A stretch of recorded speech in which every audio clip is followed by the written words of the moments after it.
Aper, un progetto che abbraccia Italia e Tunisia, una sorta di interscambio culturale formativo tra le facoltà di architettura e beni culturali di Agrigento e l'Istituto Nazionale del Patrimonio di Tunisi.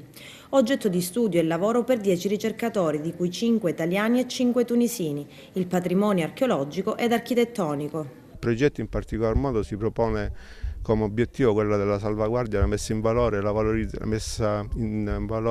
la valorizzazione delle zone archeologiche della Valle dei Templi e di Kerkouan e di Utik in Tunisia. Una delle attività importanti che si ricollegano al progetto è quello della formazione, nella quale sono impegnati 5 giovani ricercatori italiani e 5 giovani ricercatori tunisini.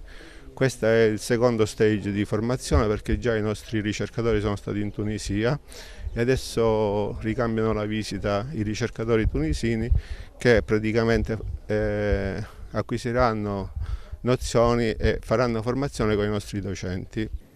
Il via ieri a Villa Genuardi per una prima giornata di una serie di incontri sullo sviluppo turistico-culturale che si svolgeranno per l'intera settimana. L'attività formativa è molto articolata, prevede sia azioni didattiche tradizionali, quindi conferenze, lezioni frontali, ma soprattutto prevede delle azioni sul campo.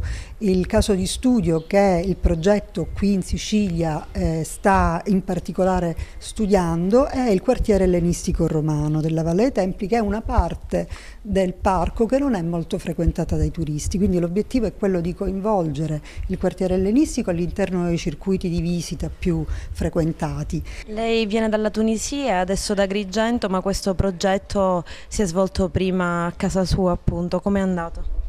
Sono venuto dalla Tunisia, dall'Istituto del Patrimonio, per fare un soggiorno scientifico con i colleghi italiani di Agrigento sull'architettura ellenistica, punica e romana.